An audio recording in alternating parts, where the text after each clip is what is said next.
शिवसेनेचे आमदार महेश शिंदे सध्या आपल्यासोबत आहेत. सर, ज्या पद्धतीने सातारा जिल्ह्यामध्ये परिषदेच्या अध्यक्षपदासाठीची निवडणूक पार पडली, मोठा गोंधळ झाला, त्याचे पडसाद आज उमटत आहेत. सुरुवातीपासून नक्की काय झालेलं होतं? कारण की तुम्ही एकतर शिवसेनेचे नेते आहात आणि तुमच्या पत्नी प्रिया शिंदे या भाजपकडून अध्यक्षपदावरती निवडून गेलेल्या आहेत.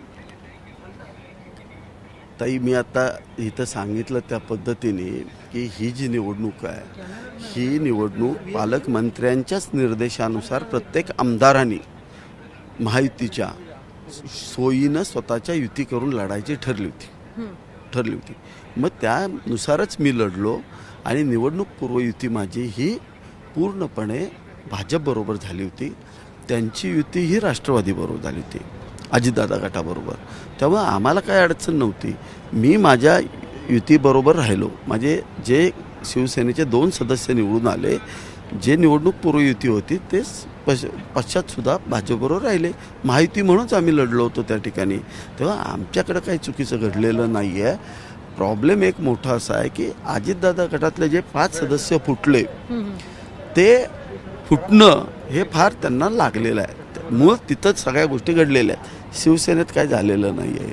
पण पक्षामध्येच त्या जिल्ह्यात समन्वयाचा अभाव होता का? कारण तुम्ही म्हणतायत की तुम्ही ठरवलं की प्रीपोल अनायन जे झालेलं होतं त्यानुसार तुम्ही निवडणूक लढवली. शंभूराजे देसाई वेगळं म्हणतात, तर पक्षामध्ये समन्वय होता का? समन्वयाचा अभाव होता का? असू शकेल, कारण इलेक्शन झाल्यानंतर मग ते आमची एक बैठक झाली, त्याच्यात पण मी साहेबांना हे सगळं जे रियालिटी आहे ती सांगितली होती. पण साहेबांना पण मी सगळ्या गोष्टी क्लिअर सांगितल्या होत्या. मी स्वतः भेटून सांगितलं होतं की साहेब, सदस्यांची भूमिका आहे, कसल्याही परिस्थितीत काँग्रेसबरोबर किंवा शरद पवार गटाच्या प्रदेशाध्यक्ष शशिकांत शिंदेबरोबर जायचं नाही. ही आमच्या सदस्यांची भूमिका हे आम्ही आधीच सांगितलं होतं. कारण आम्ही राज्यात आणि केंद्रात सगळीकडे जर भाजपबरोबर असू तर आम्ही लोकल बॉडीजला, आज तुम्ही ताई विचार करा, माझ्या विरुद्ध जो उभं राहतोय तो शरद पवार गटाचा आहे आणि मग मीच त्याला पाठिंबा देणार, असं कसं शक्य होईल? तिथं माझी पार्टीच टिकणार नाही, आम्ही संपून जाऊ. म्हणून हा निर्णय घेतला.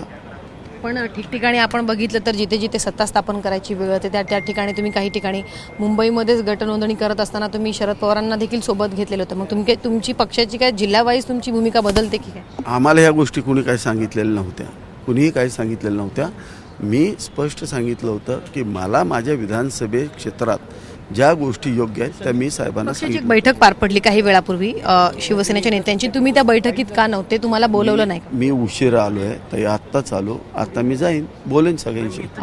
शंभूराजे देसाई असं म्हणतात की मागच्या 30 ते 40 वर्षाच्या राजकीय कारकिर्दीमध्ये असा दिवस त्यांनी पाहिलेला नव्हता. मंत्र्यांना मारहाण होते, पोलिसांवरती गंभीर आरोप केलेले आहेत, दबावाचा वापर करून कुठेतरी भाजपने त्या ठिकाणी सत्ता स्थापन केल्याचं त्यांचं म्हणणं आहे. सदस्य बघा, राजकारणातलं आपलं फ्रस्ट्रेशन प्रशासनावर काढणं चुकीचं आहे. थोडंसं त्यांनी पण मनाला विचार करायला पाहिजे होता की त्यांनी काँग्रेसचे, आणि जर मी पुन्हा सांगतो, त्यांनी जर शरद पवार गटाच्या प्रदेशाध्यक्षांना बरोबर घेतलं नसतं तर त्यांचा एकही सदस्य फुटला नसता. ह्याच्यावरून सदस्य नाराज झाले. का फ्रस्ट्रेट आहे असं वाटतं तुम्हाला शंभूराज देसाई? आता त्यांचं ते सत्ता आली नाही त्यामुळे त्यांना वाईट वाटणं गरजेचं आहे ना. त्यांना वाईट वाटलं शंभूराज देसाई साहेबांना, कारण त्यांची सत्ता येऊ शकली नाही, त्यांची चुकीची भूमिका झाली. त्यांनी काही झालं ना त्या ठिकाणी शरद पवार गटाच्या प्रदेशाध्यक्षांना बरोबर घ्यायला नाही पाहिजे होतं. कारण आम्ही लढलोच त्यांच्याविरुद्ध, आम्ही कसं जाऊ शकतो त्यांच्याबरोबर? नाही जाऊ शकत. पण ते म्हणतात की ज्या रक्त निघाला, त्यांना मुक्का मार लागला, पोलिसांना निलंबित करण्यात यावं असं त्यांचं म्हणणं आहे. कुठेतरी त्यांचं संख्याबळ असताना, म्हणजे शिवसेना आणि राष्ट्रवादी संख्याबळ असताना देखील सदस्य फोडले गेले, ऐनवेळी सदस्यांना अटक करण्यात आली, कुठेतरी दबाव तंत्र वापरून हे सगळं करण्यात आलं. माझं स्पष्ट म्हणणं एकच आहे की जे 2 सदस्य ज्यांच्यावरती काही गुन्हे दाखल झालेले आहेत, तुम्ही जर पाहिलं ते 2 सदस्यांनावरती गुन्हे कोणी दाखल केले? अजितदादा गटाचे जे मंत्री आहेत, मकरंद आबा पाटील, जे त्यांच्या कार्यकर्त्यानं स्वतःच्या वडिलांच्या अपहरणाचा गुन्हा मकरंददादा पाटलांच्या मतदारसंघातल्या महाबळेश्वर पोलीस स्टेशनमध्ये दाखल केला आहे. मंत्र्यांच्या मतदारसंघातल्या पोलीस स्टेशनमध्ये जर गुन्हा दाखल होत असेल किंवा त्यांचाच कार्यकर्ता करतो तर त्याचा दोष आम्हाला का देत आहे?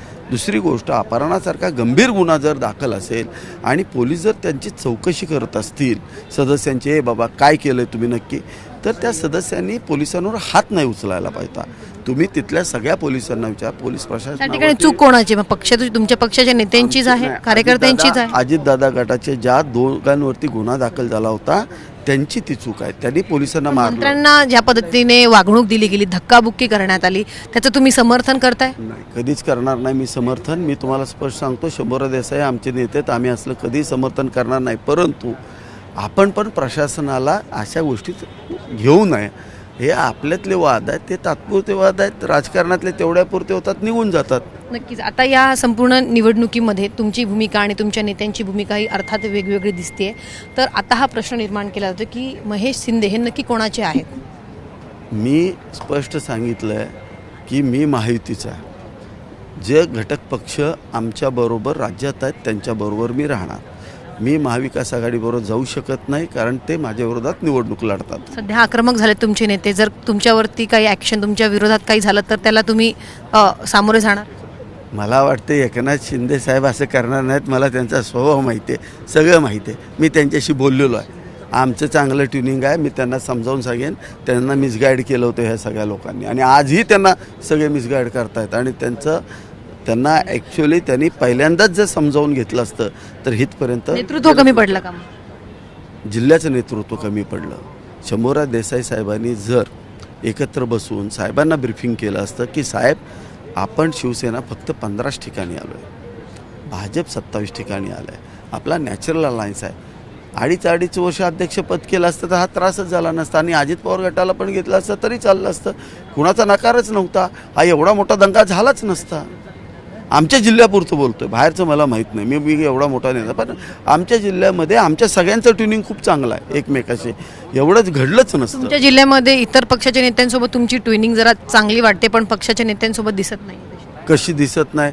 शंभूराज देसाई माझे चांगले मित्र आहेत, त्यांना असं कसं ट्युनिंग दिसत नाही? ताई, खूप चांगले ट्युनिंग आहे. साहेबांना लागलं याचं मला फार वाईट वाटलं. नक्कीच. शेवटचा प्रश्न, शंभूराज देसाई यांनी परिषदेत बोलताना असं सांगितलं की जे SP आहेत त्यांचा ट्रॅक रेकॉर्ड चेक केला पाहिजे, कारण जालना जिल्ह्यामध्ये जे लाठीचार्ज झालेला होता, कुठेतरी तेव्हा ते त्या ठिकाणचे SP होते, तेव्हा त्यांना इकडे का बदलण्यात आलं याची संपूर्ण चौकशी केली पाहिजे, ट्रॅक रेकॉर्ड बदलला पाहिजे. SP हे मोठं पद आहे. आमदारांनी त्यांच्यावर बोलणं चुकीचं आहे.